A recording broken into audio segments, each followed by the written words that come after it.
Hello everyone. I'm Sara Handerson and I'm the Director of Gardens here at Historic Oakland Cemetery. I've been here for almost 15 years and the garden has grown, and along with them so have the iris, and it's time to do our iris sale and divide the iris and get ready. So I'm going to be showing you how we do it and hope that you will come and help us out, and if you don't come and help us out, at least you'll know how to do it in your own garden. The first thing we're going to do is to dig the clump of iris. Now iris do become overgrown in maybe 3 to 4 years, sometimes longer if they're in a really good situation. They don't have to be divided that fast, but they appreciate it. So the first thing to do is put shovel to the ground and lift up a clump.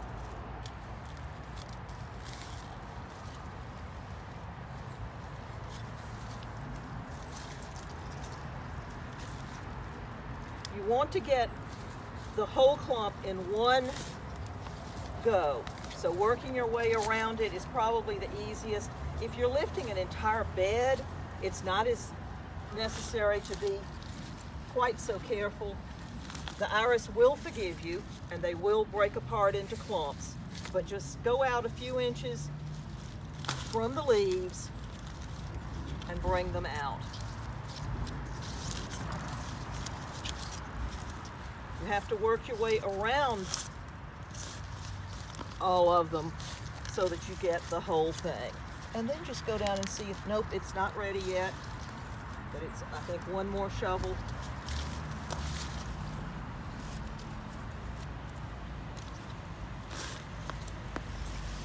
There we go. A nice clump of iris ready to divide. The first step after you get your iris out of the ground is to get rid of the excess dirt. And this can go right back into the hole. You see, I'm just kind of massaging it and the dirt falls right off.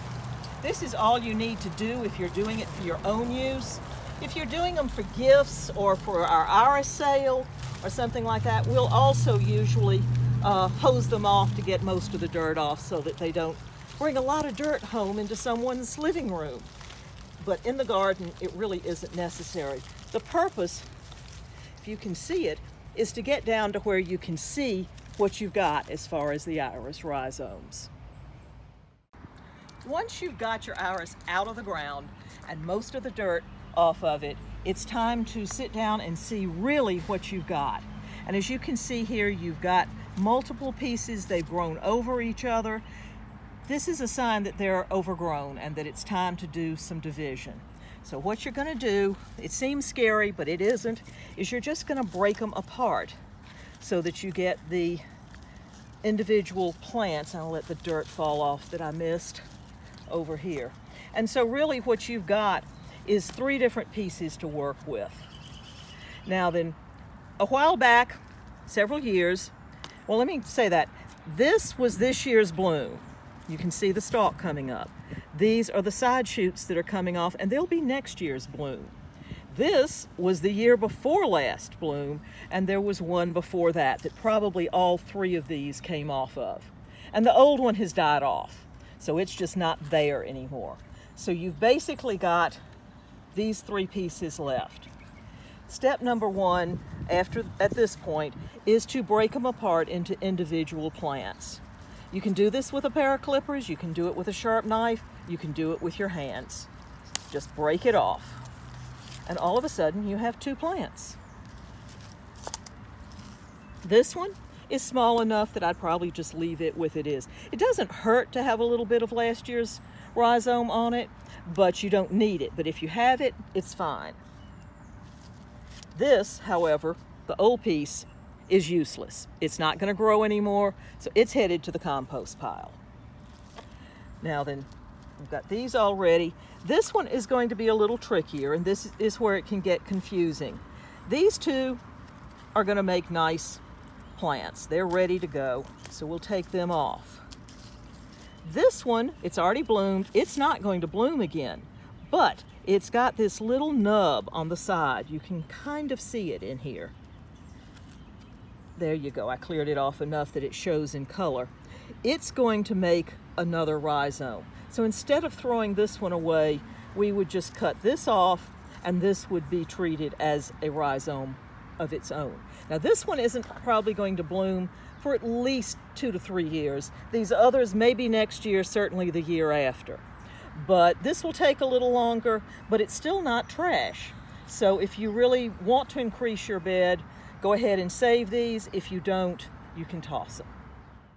The next step is trimming the iris, and this is really very simple. All you need is a pair of scissors. You can use clippers, you can use a knife, but really scissors work just as well, if not better. The purpose of trimming is to get the iris ready to go back in the new bed. And this one was the one that bloomed this year. Just cut that off. It's dead. And here is your finished rhizome. With the ones that have leaves on them, when you replant this, that's going to be top heavy. And it's also going to be a little like a sail that can be caught in the wind. So we trim those off just to reduce the likelihood of that. But we don't want to trim too low because it's still photosynthesizing and it will be storing energy in the rhizome for next year. So you don't want to just cut it all the way down. You want to give it 6 or 8 inches of leaf surface still exposed. The final step in dividing these is going to be to label them. This one happens to be Indian Chief, so I'm just writing Indian Chief on the blades with a Sharpie. Sharpies work better than any other writing instrument because they hold on. That won't last terribly long, but what it will do is help you know what it is. So if you're working with more than one iris at a time, you can keep track of exactly who this is and where you want to plant it. When you're ready to plant your iris, it's important to pick a couple of things as far as your site. It's got to be full sun, and I do mean baking hot, full sun, and it's got to have good drainage. They don't really need rich soil, but they appreciate just a good average garden soil. But drainage and sun are the 2 keys to success with your iris. All you need to do to get started is to break up the soil where you are and lift it. Make sure that it's nice and loose, and then you're down to your hands. If it's really good soil like we have here, you can just tuck them in, get some soil up under them, make sure they've got a good firm foundation, but not too deep. You can see it's still up and some of the roots are uncovered, and then you just lightly cover the roots with the soil, but leave this rhizome where you can see it and spread the dirt out around it. And that will make it a very happy rhizome. If you feel that your soil is maybe not as good draining, make a slight mound and plant it across the mound. And when I mean slight, an inch or less, and it will kind of settle into the level that it would be happy. That's about it for what we do to prep for the iris sale. I hope you'll come and help us. It's really easy and it can be a lot of fun, but we do this every year. Iris love to bake in the sun, and a lot of people want to know why we do it in the middle of the summer, which seems a little odd, but that's what iris like, because iris come from areas of the Mediterranean where it is hot and dry and sunny, and this is their period of active growth. So if we get them now and they get planted, they'll have time to grow on and be ready to bloom for next year. So we hope you'll help us, and I look forward to seeing you. Many thanks.